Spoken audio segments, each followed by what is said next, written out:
금년 초부터 우리가 성경 읽기를 시작해서 이제 넉 주만 읽으면 성경 전체를 마무리하게 됩니다. 그동안 수고들 많이 하셨죠?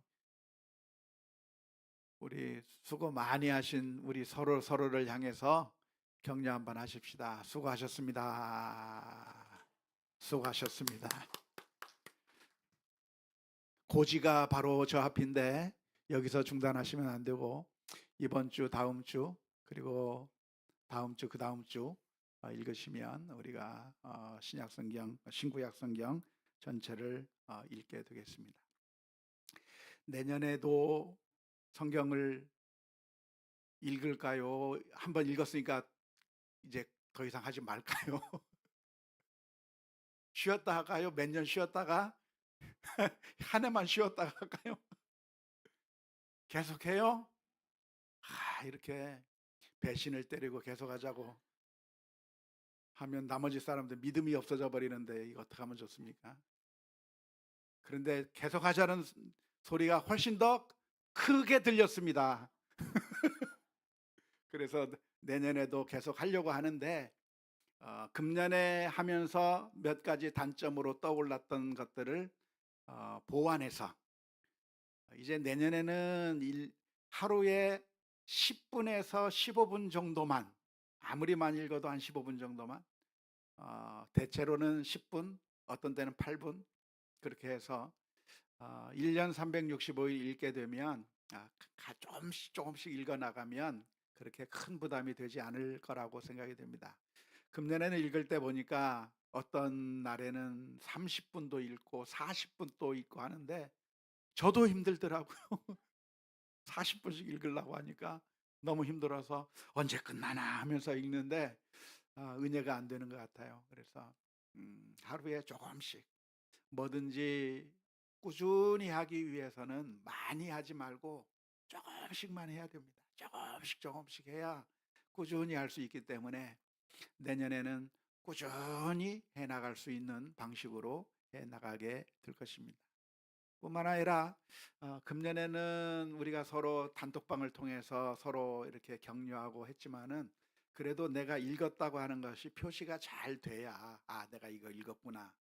이 부분 내가 빠뜨렸구나. 그걸 알아야 되는데 그렇게 체크를 하는 것이 좀 약간 아쉬웠습니다. 그래서 내년에는 내가 읽은 것을 정확하게 체크해서 내가 이만큼 읽었구나. 성과를 내가 스스로 확인하고 또 빠진 부분이 있으면 그 부분을 나중에 다시 읽을 수 있도록 이렇게 스스로 진도 체크를 할 수 있는 방식을 사용하게 되어서 그래서 어, 내년에는 더 많은 사람들이 성경을 완독하게 될 것이라고 예상하면서 그걸 생각할 때 얼마나 기분이 좋은지 몰라요. 내년에는 더 많은 분들이 참여할 수 있으면 좋겠습니다. 그건 그렇고 그래서 오늘은 이번 주에 읽을 히브리서와 야고보서 그리고 다음 주에 읽을 베드로 전후서, 요한 1, 2, 3서, 유다서를 우리가 대략적으로 살펴보는 시간을 가지려고 합니다. 먼저 히브리서라고 하는 이 책은 성도들을 향해서 권면해 주시는 말씀이 바로 히브리서라고 할 수가 있겠는데요. 불신자들을 향해서 들려주는 말씀이 아니라 이미 예수 그리스도를 영접한 성도들에게 권면해 주시는 말씀이 바로 히브리서의 말씀이라고 하겠습니다. 이 히브리서에는 우리가 믿어야 될 그 믿음의 대상이 누구인가? 우리는 어떻게 구원을 받게 되는 것인가? 예수님께서는 어떤 분이시며 어떤 사역을 이루셨는가라고 하는 그런 내용들을 기록하고 있는 게 히브리서의 말씀이라고 할 수가 있겠습니다. 먼저 가장 히브리서의 특징적인 그런 내용을 살펴본다고 하면 히브리서에서는 예수님이야말로 참된 대제사장으로서 참된 제사를 하나님 앞에 영원히 완전하게 드리신 분이라고 하는 사실을 강조하고 있습니다. 구약시대 때 이스라엘 민족들은 죄를 지으면 속죄제를 드렸습니다. 양을 잡기도 하고 소를 잡기도 하고 여러 가지 방식으로 하나님 앞에 속죄의 제사를 드렸는데, 이 세상의 제사장들이 사람들에게서 그 속죄의 제물을 받아서 가르고 온전히 하나님 앞에 살라 드림으로 말미암아 속죄 제사를 드리고, 이제 그 죄를 지은 사람을 향해서 속죄의 선언을 해 준 것을 우리는 구약 성경을 통해서 알 수가 있습니다. 그런데 이 구약 시대 때의 이 속죄의 제사라고 하는 것은 완전하지가 못한 제사였던 것이죠. 우리들의 죄를 없이 해줄 수 있는 진정한 속죄제였는가라고 질문을 던진다고 한다면, 진정한 속죄제가 되지 못했던 겁니다. 왜 속죄가 안 되는 거죠? 사람의 목숨을 짐승의 목숨하고 바꿀 수가 없기 때문이에요. 우리가 죽어야 되는 대신에 짐승을 죽였는데, 짐승의 값어치하고 사람의 값어치하고 어느 정도 차이가 납니까? 하늘과 땅만큼 차이가 나는 거예요. 짐승은 아무리 많이 잡아 죽인다고 한들 한 사람의 목숨만큼도 값어치가 없는 것이죠. 사람의 목숨이라고 하는 것이 얼마나 중요합니까? 온 세상을 다 준다고 할지라도, 천하를 다 준다고 할지라도 바꿀 수 없는 것이 사람의 목숨이기 때문에, 이 세상의 짐승을 잡아서 나 대신 죽었다고 하는 것이 진정으로 내 죄를 용서해 줄 수가 없었던 것이죠. 구약시대 때의 이 제사라고 하는 것은 우리의 죄를 없이 할 수 없었을 뿐만 아니라 단순히 상징일 뿐이요, 단순히 그림자였을 뿐입니다. 그런데 예수님이 바로 실체로 오셔서 완벽한 제사를 드리신 것이죠. 예수님은 어떤 분이십니까? 완벽한 하나님이시면서 동시에 온전한 사람으로서 죄가 하나도 없으신 그 주님께서 우리를 대신하여 십자가에 못 박혀 죽으심으로 말미암아 우리의 죄를 용서하실 수 있는 완전한 제사가 된 것이죠. 그래서 예수님께서 자기 자신을 드려서 참된 제사장으로서, 영원한 제사장으로서 이 세상의 모든 그 제사를 대체하는 그런 참된 제사를 드리게 되었습니다. 그래서 우리가 예수님으로 말미암아 용서를 받게 되었고 우리가 구원을 얻게 되었다고 하는 것을 아주 자세히 설명해 주고 있는 것이 바로 히브리서의 말씀이라 하겠습니다. 그리고 그 예수님께서는 지금도 우리를 위하여 일하고 계시는 것이죠. 그 옛날 대제사장들은 얼마 살다가 죽어버리면 끝입니다. 더 이상 우리를 위해서 해줄 수 있는 게 없습니다. 하지만 예수님께서는 지금도 우리들을 위해서 간구하고 계시는 것이죠. 우리의 모습을 보시고 우리를 공감하시며, 예수님은 우리의 연약함을 친히 경험하신 그 주님이시기 때문에 우리의 모습을 다 그대로 짊어지시고 우리를 위하여 지금도 기도하고 계시는, 하나님을 향해서 간구하고 계시는 그 제사장으로서의 역할을 지금도 수행하고 있다 하는 것이 히브리서의 메시지가 되겠습니다. 뿐만 아니라 히브리서에서 나타내고 있는 이 메시지가 무엇이냐면, 지금 우리 교회 공동체가 그 옛날 광야의 공동체와 비슷하다고 설명하고 있습니다. 이스라엘 민족이 광야 생활을 하면서 저 가나안 땅을 향해서 갔던 것처럼 우리 크리스천들은 누군가 지금 이 세상에서, 광야와 같은 이 세상에서 살면서 영원한 본향인 저 천국을 향해서 가는 것이 마치 우리 교회 공동체가 그 옛날 이스라엘 광야 공동체와 비슷하다고 설명하고 있는 것이죠. 그래서 지금 우리가 살아가고 있는 이곳은 우리의 종착역이 아닙니다. 여기서 우리가 살아가고 있는데 여기가 우리가 영원히 살 곳인가요? 아닙니다. 여기는 우리가 잠시 거쳐가는 곳이에요. 우리는 이 세상에 거주자로 살고 있습니까? 나그네로 살고 있습니까? 나그네로 살고 있어요. 그래서 최헌도 그랬잖아요.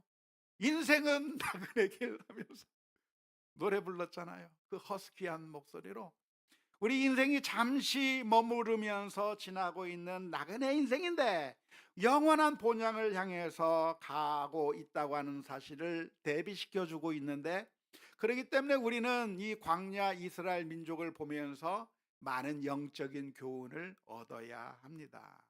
안타깝게도 이스라엘 민족은 광야에서 하나님 말씀을 순종하지 않았어요. 하나님을 신뢰하지 않았던 것이죠. 매 순간순간마다 하나님의 말씀대로 살지 못했었습니다. 만나와 메추라기를 주는데 만나를 6일 동안 거두는데 하루에 1인분씩만 거둬라, 하루치 먹을 양만 거두어라 하는데도 욕심을 부리면서 많이 거두려고 했고, 안식일 날 거두지 말라고 했는데 안식일 날 나가보기도 했고, 또 여러 가지 일들을 만날 때마다 그때그때마다 불순종했던 그 이스라엘 민족을 보면서 우리도 그런 이스라엘 민족처럼 불순종의 삶을 살 것이 아니라 이 세상에 사는 동안에 우리는 하나님의 말씀에 순종하며 살아야 되겠다고 하는 그런 교훈을 얻어야 한다고 가르쳐 주고 있습니다. 뿐만 아니라 우리는 이 세상의 것들이 전부가 아니라, 종착역이 아니라 우리의 소망은 저 천국 영원한 안식을 바라보면서 살아나가야 될 것이라고 믿습니다.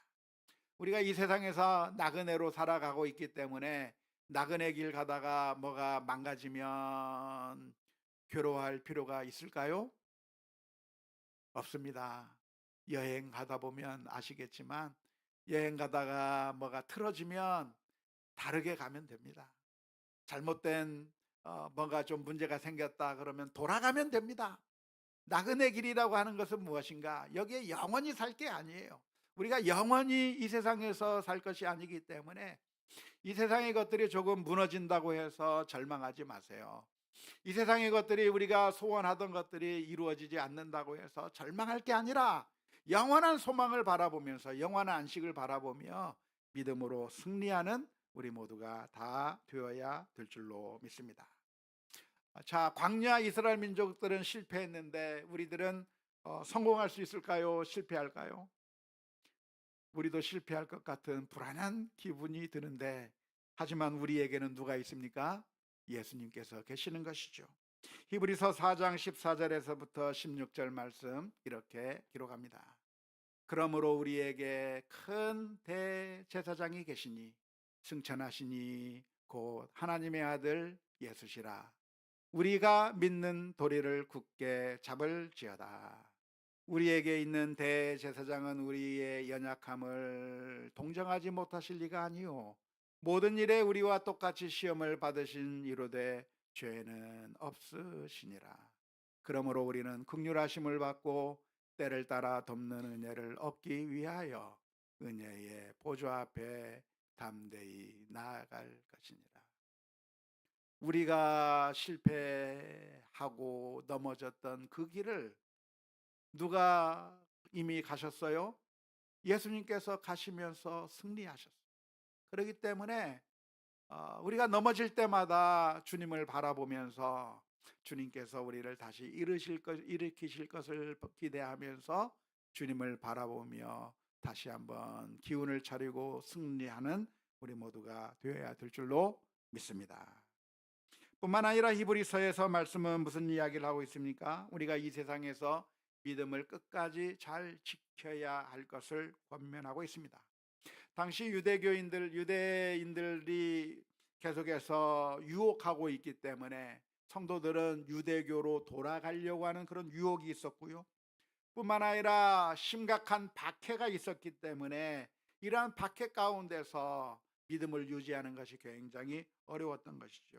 그런 상황 가운데서 우리는 박해가 있다고 해서 흔들릴 것이 아니라 우리는 끝까지 믿음을 지키고 살아야 됩니다.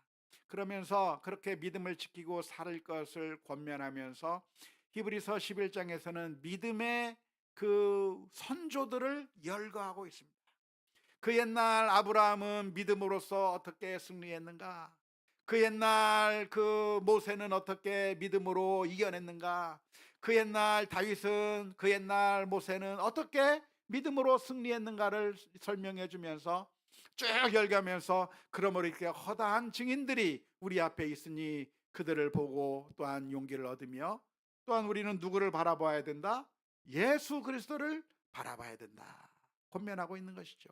히브리서 12장 2절 말씀 오늘 읽은 말씀인데요. 이렇게 기록하고 있습니다. 이러므로 우리에게 구름같이 둘러싼 허다한 증인들이 있으니 모든 무거운 것과 얼매기 쉬운 죄를 벗어버리고 인내로서 우리 앞에 당한 경주를 하며 믿음의 주요 또 온전케 하시는 이인 예수를 바라보자. 그는 그 앞에 있는 기쁨을 위하여 십자가를 참으사 부끄러움을 개의치 아니하시더니 하나님 보좌 우편에 앉으셨느니라. 예수님만 바라보면 힘이 나요. 정말 힘들고 고통스러울 때, 배신을 당해서 정말 쓰라릴 때, 정말 힘들고 어려울 때 우리가 그 사람만 보면, 환경만 보면 무너질 수 있습니다. 그런데 우리가 언제 다시 새 힘을 얻습니까? 우리 주님을 보면 힘이 솟아오르는 거죠. 알고 보니까 사실은 나도 예수님을 배신했는데 그 주님께서 나를 사랑하시고 품어주시고 나를 위하여 십자가를 지신 그 주님을 바라보면서, 그렇구나, 주님께서 나와 같은 사람도 용서해 주셨구나 하면서 나를 배신한 그 사람을 바라볼 때 미워하는 마음이나 아니면 그 사람을 어떻게 복수하고 싶은 그런 마음에 불리는 것이 아니라, 나도 주님께서 용서해 주셨는데 나와 같은 사람도 용서해 주신 그 주님을 바라보면 다시 한번 내가 정신을 차리고 다시 사랑할 수 있는 힘과 용기가 생기는 것이죠. 그래서 언제나 우리는 예수 그리스도를 바라보며 믿음으로 승리해 나가는 모든 성도들이 되어야 될 줄로 믿습니다. 야고보서의 주제는 참된 믿음이란 무엇인가라고 하는 것을 설명하고 있습니다. 야고보서를 읽어보면 행위에 대한 강조가 나오는데요. 특별히 믿음과 행위를 대비시켜 놓는 것 같아서 바울 서신의 가르침과 야고보서의 가르침이 완전히 상반된 것처럼 그렇게 느낌을 받을 때가 있습니다. 하지만 야고보서는 믿음이 필요 없다고 하는 이야기가 아니에요. 믿음으로 구원을 받지 못한다고 하는 이야기가 아니에요. 야고보서에서 말하고 있는 것이 무엇이냐면 도대체 참된 믿음이라고 하는 게 무엇이냐라고 하는 겁니다. 믿는다고 말로만 하는 게 믿음이 아니라, 내가 예수님을 믿는다고 한다면 무엇이 자동적으로 따라와야 되는 것이죠? 행위가 따라 나오는 거예요. 왜 믿으면 왜 행위가 따라 나오는 것이죠?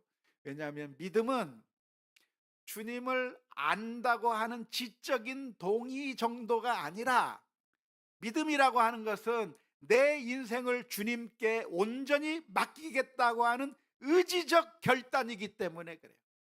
믿음은 지적인 동의가 아니라 의지적인 결단이 믿음이기 때문에 그런 것이죠. 예수님을 나의 주, 나의 하나님으로 내가 받아들였다고, 내가 의지적으로 결단했다고 한다면 이제는 내가 악을 행하는 것이 아니라 선을 행하는 것이 당연한 줄로 믿습니다. 그런데 안타깝게도 교회 역사를 통해서 수많은 성도들이 믿음이 있노라고 말하고 나는 믿음으로 구원을 얻는다고 말하면서 전혀 그 삶이 주님의 뜻과는 정반대되는 삶을 사는 예들이 너무나도 많이 있어 왔고, 그것 때문에 교회가 조롱을 받아왔고 무시를 당해 왔는데, 야고보서의 가르침이 무엇이냐면 참된 믿음이 무엇인가? 참된 믿음은 정말 우리의 삶 가운데서 그리스도를 닮아가는 삶이라고 하는 것을 말해주고 있습니다. 베드로 전서, 베드로 후서에서는 우리 성도들이 박해를 받을 때 믿음을 견지해 나가야 된다고 하는 가르침을 주고 있으며, 또한 거짓 그리스도가 유혹할 때 그러한 거짓 그리스도의 가르침에 넘어가지 말라고 하는 경고의 말씀이 기록되어 있습니다. 요한일서, 요한이서의 말씀을 보면 우리가 구원을 얻었다고 하는 그러한 확실한 말씀을 전해주고 있습니다. 요한일서 5장 13절 말씀에 보면 이런 말씀이 기록되어 있는데요. 내가 하나님의 아들의 이름을 믿는 너희에게 이것을 쓰는 것은 너희로 하여금 너희에게 영생이 있음을 알게 하려 함이라. 우리가 예수 그리스도를 믿었는데 우리에게 영생이 있습니까? 없습니까? 있어요. 있다고 하는 사실을 알려주기 위해서 그런 이야기를 쓰고 있는 것이고, 예수님을 우리가 믿었기 때문에 이제는 하나님의 자녀로서 신실하게 살아갈 것을 권면하고 있는 것이죠. 뿐만 아니라 유다서에서는 거짓 교사와 싸울 것에 대해서 이야기하고 있습니다. 그래서 이 요한 1서에서부터 요한 3서까지의 내용을 보고 또 유다서까지의 내용을 본다고 한다면, 지금도 마찬가지지만 그 당시에도 계속해서 잘못된 거짓 교사들이 성도들을 많이 유혹하고 있었던 때가 있는데, 그러한 거짓 선지자들을 잘 분별해서 잘 물리치고 참된 믿음 가운데 제대로 서라고 하는 그런 권면을 우리들에게 해주고 있습니다. 이번 주하고 다음 주하고 우리가 이 말씀들을 쭉 읽어 나가는 가운데 하나님께서 우리들의 심령 가운데 깨달음을 주시고, 또한 더욱더 믿음으로 잘 승리하는 우리 모두가 다 될 수 있기를 주님의 이름으로 축원합니다.